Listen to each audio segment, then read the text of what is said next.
종결어를 이렇게 깍듯하게 씁니다, 합니다 이런 식으로 쓰는 경우가 있는데 세상 할 필요가 없는 고민입니다. 매 문장마다 이렇게 쓰면은 이것 때문에 날아가는 글자 수가 공간이 너무 많습니다. 너무 많기 때문에 그냥 이렇게 짧게 쓰면 돼요.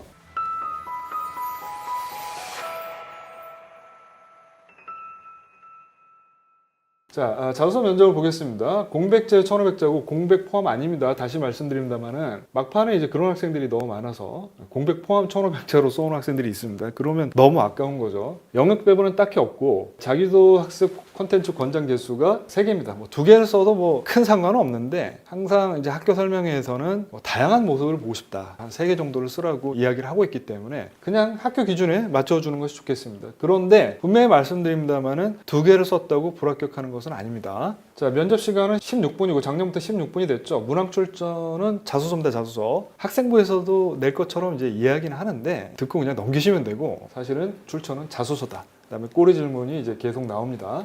어떻게 쓸 것이냐? 자소서 관련해서 아마 저만큼 할 이야기가 많은 사람도 그렇게 많지 않을 텐데 오늘은 그런 시간이 아니기 때문에 압축적으로 딱 2가지만 말씀을 드리겠습니다. 서술어를 일단 바꿔보는 것이 좋겠습니다. 그러니까 내가 뭐 누구나 할 수 있는 뭐 읽었다, 뭐 알았다, 뭐 이런 거보다는 행동력과 실천력, 탐구 능력을 보여줄 수 있는 했다. 로 바꾸는 것이 좋겠습니다. 이게 무슨 의미냐? 자소서라는 거는 이 모든 것들이 다 중요한데 내가 탐구에서 어떤 활동에서 어떤 역할을 했느냐 그리고 그 이후에 그 경험을 살려가지고 어떻게 이제 확장을 해가지고 내가 얼마만큼 더 괜찮고 근사한 사람이 되었느냐 뭐 이런 걸 보여주는 거잖아요. 자소서가. 면접도 마찬가지고. 그런데 이거를 쓸 때 이런 걸 보여줄 때 생산적인 또 더 긍정적인 서술어를 쓰는 쪽으로 바꿔보라는 것이죠. 단순하게 뭐 알았다 조사했다 보다는 탐구하고 도출하고 논의하고 비교하고 설명하고 발표했다 이런 식으로 바꿔보라는 거예요. 예를 들면 이러한 경우가 있을 수 있습니다. 보시죠. 학교 폭력이 왜 반복적으로 발생하고 있는지 더 깊이 알고 싶어서 조사해서 조사할 수 있죠. 그 다음에 이렇게 쭉 보면 뭐 이런 이유들이 원인이라는 것을 알게 되었습니다. 조사하고 알게 되었다. 적어도 제 기준에서 봤을 때는 그다지 가치가 높지 않다라고 볼 수 있는 무의미한 정보들이 한 400자가 있는 거예요. 전체가 500자고 자기주도 학습을 3꼭지를 써야 된다고 하면 이게 지금 한 꼭지를 차지하는 건데 이거는 별로 좋은 선택이 아니겠죠. 특히 그 다음에 제가 또 말씀드리고 싶은 거는 종결어를 알았다 했다 이렇게 쓰면은 불손하게 보여가지고 선발 과정에서 어떤 불이익을 보지 않을까 해서 종결어를 이렇게 깍듯하게 씁니다 합니다 이런 식으로 쓰는 경우가 있는데 세상 할 필요가 없는 고민입니다. 매 문장마다 이렇게 쓰면은 이것 때문에 날아가는 글자 수가 공간이 너무 많습니다. 너무 많기 때문에 그냥 이렇게 짧게 쓰면 돼요. 외대부고 자소서를 보시면 앞 페이지에 이렇게 되어 있습니다. 개조식으로 써도 무방함. 자소서를 개조식으로 쓴다는 게 뭐냐면 그 우리 학생부 세특 쓰듯이 뭐뭐임 함으로 이렇게 끝을 맺는 거죠. 3학년 때 전교회장을 함, 3학년 때 어떤 관련 탐구와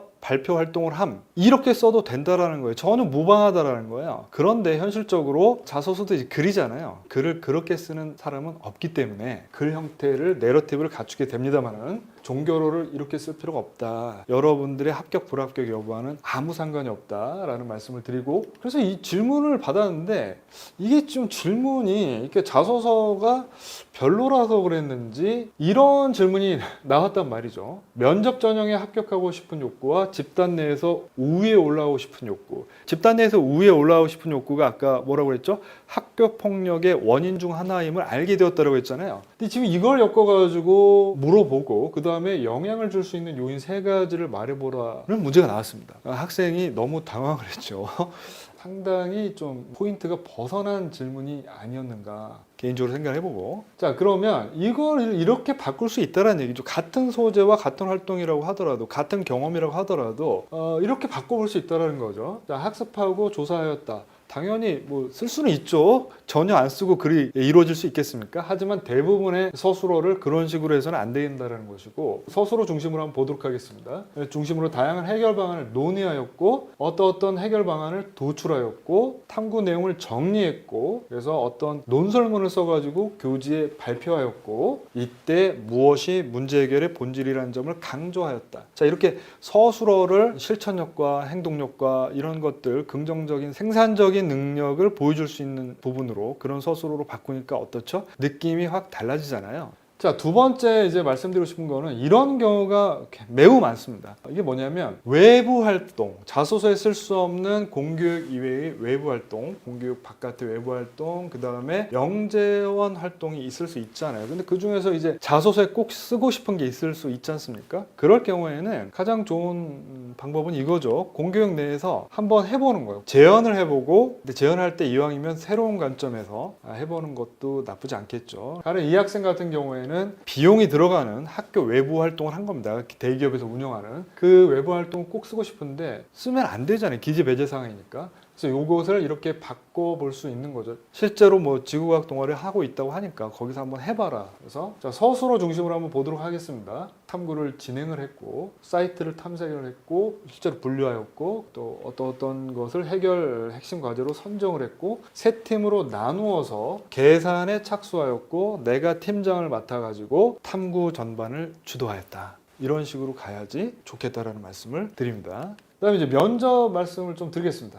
면접은 가장 중요한데 어떻게 진행되죠? 16분이죠. 작년부터 1분이 늘어가지고 면접방은 1개입니다. 대원해고는 2개인데 자, 공통 문항은 없고요. 메인 개별 문항 2개. 근데 이 각 5분이 제한 시간이니까 5분 하면 10분이죠. 그리고 각 메인 문항당 꼬리 질문이 무조건 나옵니다. 무조건 나오는데 N개까지 나올 수 있다. 횟수 제한은 없기 때문에. 그리고 그 꼬리 질문의 총 제한 시간이 3분이니까 6분이죠. 합쳐서 16분이 되는 구조입니다. 근데 답변 시간이 너무 짧으면 여러분들이 이제 면접관들을 이제 당황시킬 수 있습니다. 뭐라고 물어볼 때마다 단답형으로 답변을 해버리게 되면 현장에서 느끼는 면접관들의 당혹감이 있거든요.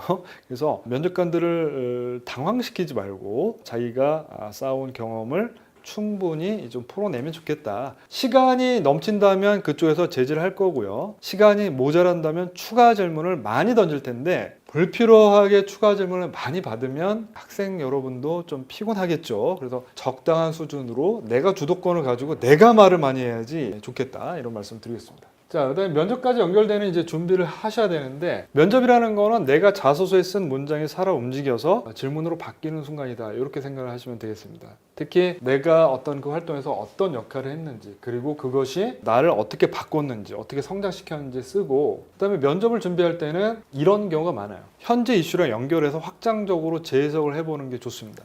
그러니까 작년에 한 학생이 이런 얘기를 하던데요. 외대부고 면접이라는 거는 공백제외 1500자인 자소서가 출제 범위인 시험이다. 그 학생 말이 맞죠. 그러니까 그 자소서를 이제 중심으로 해가지고 위에서도 보고 밑에서도 보고 확장해서도 보고 현재 이슈랑 연결해서도 보고 국제사회는 어떻게 돌아가는지랑 연결해서도 보고 이런 식으로 다각도로 해석을 하고 분석을 하고 답변 연습을 하는 것이 좋겠습니다. 그 다음에 이제 평가 포인트가 제가 뭐 여러 가지 써놨습니다만은 평가자 마음에 들었느냐 안 들었느냐가 유일한 평가 포인트다. 이렇게 생각하시면 좋겠습니다. 메인 문항이 이제 2개라고 말씀을 드렸는데 이게 이제 추가 질문이랑 합쳤을 때 어떤 의미가 있느냐. 외대부고의 모든 면접 문항은 단순한 어떤 진위 여부 검증 확인이 아니죠. 단순 확인용이 아니라 복합형입니다. 복합형이기 때문에 내가 면접 문항을 딱 받았다. 오디오로 들려주지 않습니다. 인쇄가 되어 있기 때문에 그걸 받았다면 일단 그 문항부터 분해를 해보는 거죠. 머릿속으로 생각을 해보는 거죠. 아, 내가 몇 개 답변해야 되는구나.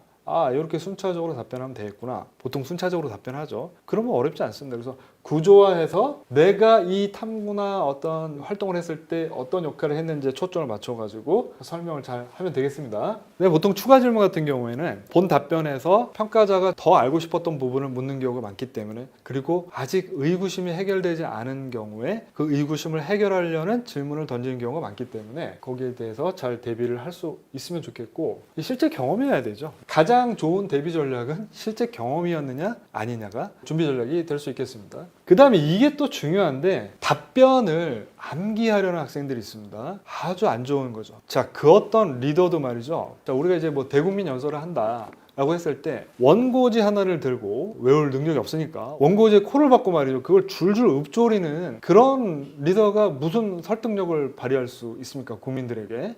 자기가 하고 싶은 얘기가 리더든 그 면접 전형에 지원하는 지원자든 머릿속에서 생성이 되어서 나와야 됩니다. 생각하는 능력이 있어야 된다는 거죠. 영어 단원 암기하는 것처럼 깜지에 막 쓰면서 암기하는 것은 아무런 도움이 되지 않습니다. 생성 능력이 중요하다, 이렇게 말씀을 드릴 수 있겠고요. 그 다음에 면접을 준비할 때 대담해지십시오. 근데 이제 이게 말만큼 쉽지는 않죠.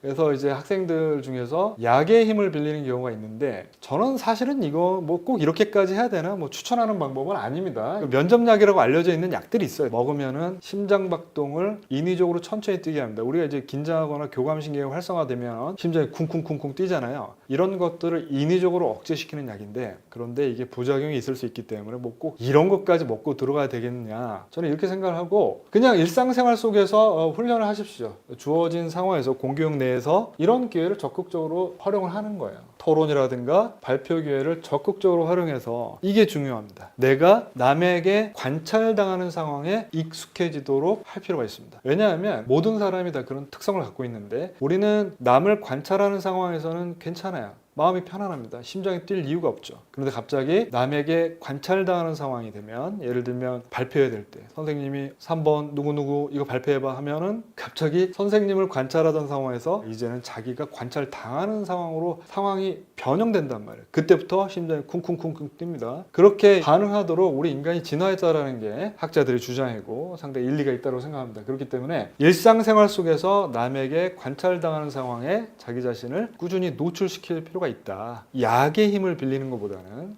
그 다음에 평소에도 혼자 공부할 때도 그냥 뭐 가족들한테 허락을 좀 받고 중얼중얼 하는 식으로 하겠다. 그래서 내가 이제 그 알고 있는 어떤 개념 같은 거 공부할 때 그런 개념 같은 것들을 이제 남에게 설명하는 식으로 연습을 하는 방법도 있을 수 있습니다.